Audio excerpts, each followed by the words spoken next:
Goeiedag en welkom by Tabernadei se aanlyn diens.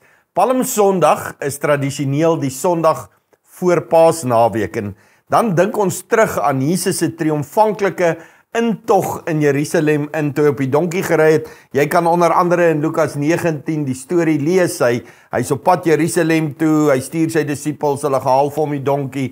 Mense gooi palmtakke en klere voor hom neer. Mense skreeu Hosanna vir die seun van Dawid.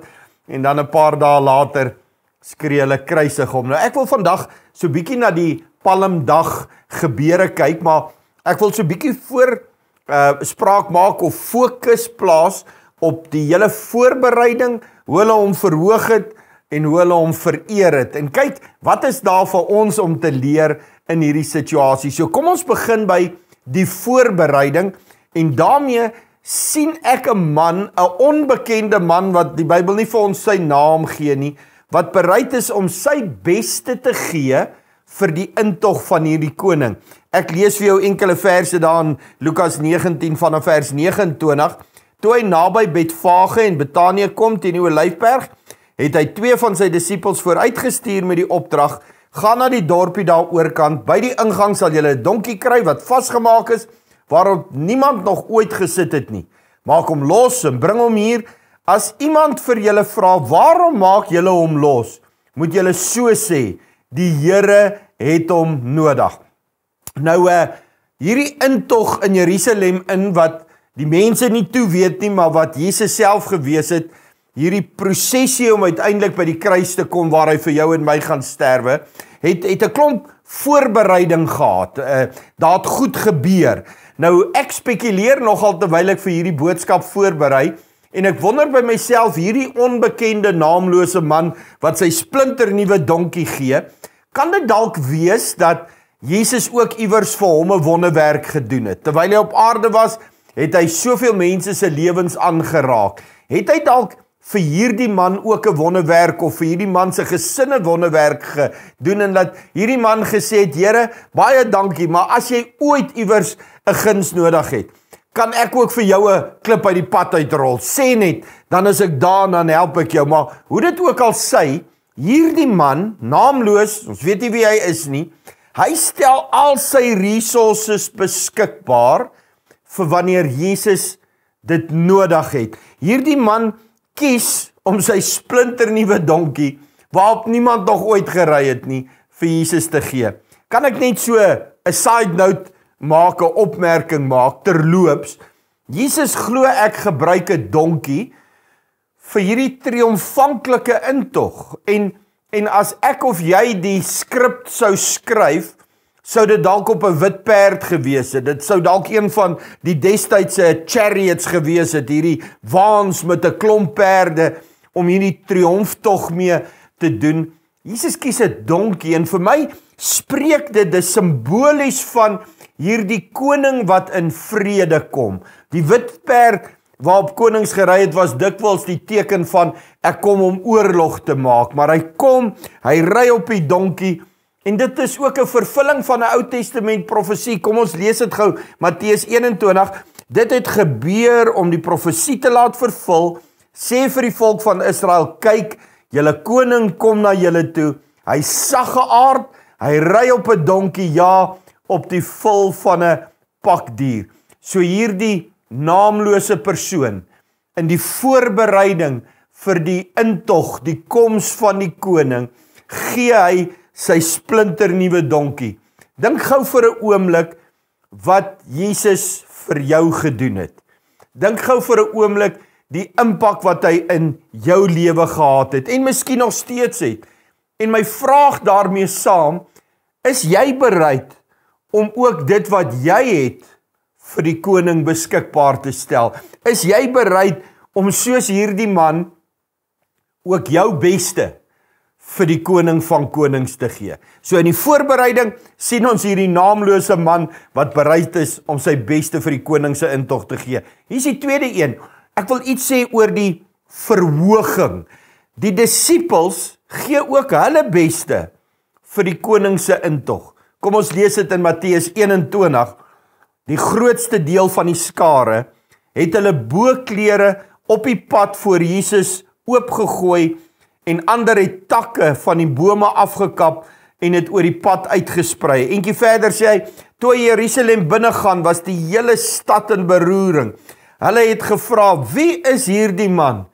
En die skare het geantwoord, hy is Jesus, die profeet uit Nasaret in Galilea. Die disippels kom, wanneer hulle hierdie nuwe donkie by Jesus uitbring, dan trek hulle klere uit. Sê van die ander evangelies, hulle sit dit bo op hierdie pakdier, bo op hierdie nuwe donkie, dat Jesus saggies kan sit. Hulle en van die ander omstanders, volgelinge van Jesus, vat hulle klere, hulle gooi dit op die pad, hulle vat palmtakke uit 'n verering vir hierdie koning, dat sy rit mooi en saggies moet wees. Maar as hierdie simbool van dankbaarheid, hierdie respek vir hierdie ewige koning. En my vraag is, hoe lyk jou verering aan hierdie ewige koning? Hoe lyk jou verering? Is jy ook bereid om jou beste te gee? Is jy ook bereid om hom te respekteer? As jou vraag ja is, ek erken hom as koning van my lewe. Wat doen jy omtrent dit? Wat doen jy in jou daaglikse lewe omtrent dit? Gee jy dit wat jy het? Gee jy ook jou beste? Is jy besig om hom te verhoog met dit wat jy besit? Is jy besig om hom te verhoog deur jou gawes en talente, om ook vir ander te bewys dat hy die koning van konings is? Is jou aksies en jou woorde besig om hierdie koning aan mense bekend te stel, dat hulle ook soos die skare vir hierdie volgelinge vra, maar wie is hierdie man? En dan kan hulle sê wie hy is.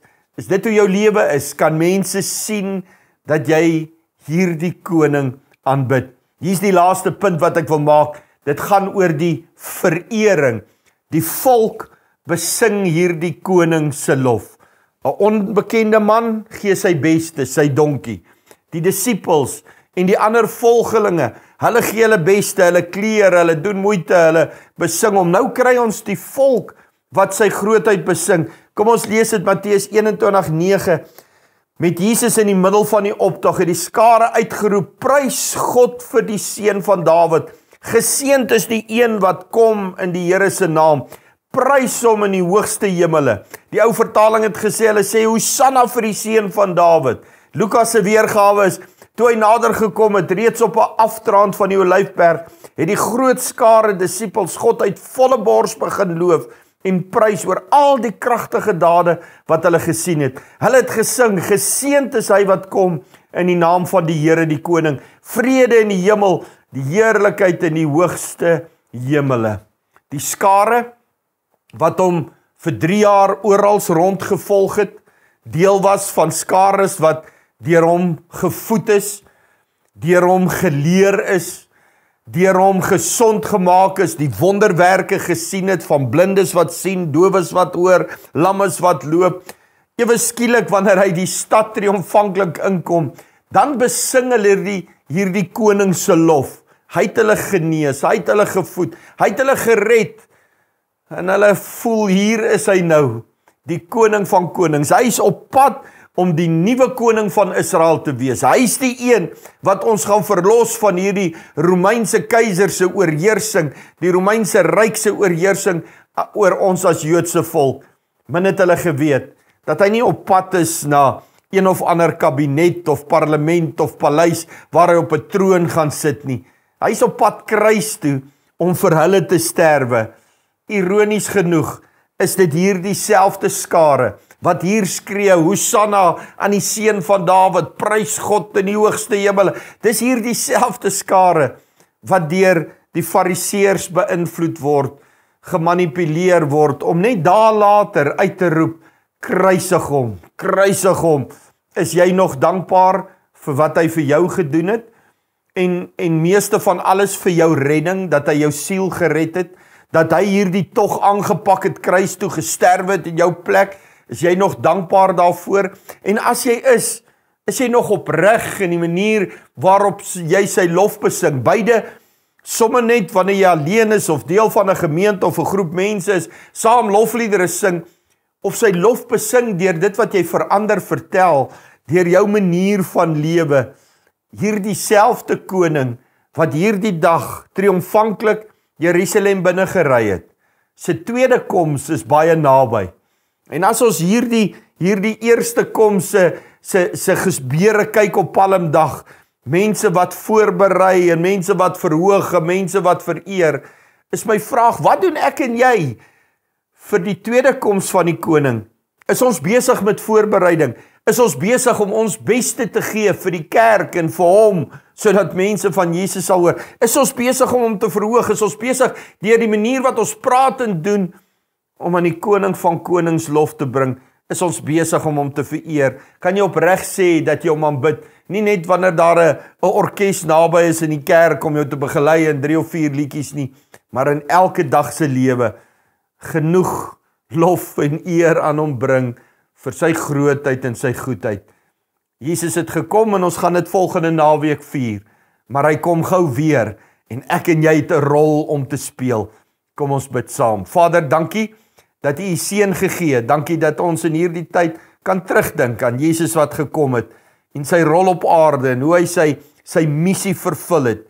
Maar wanneer ons dink aan die gebeure van Palm Sondag, help vir ons om ook 'n bydrae te lewer in die voorbereiding vir sy tweede koms, en om te verhoog elke dag, sodat mense kan sien wie hy is, en om hom altyd te vereer in woord en daad. Ons bid dit in Jesus se kosbare naam. Amen.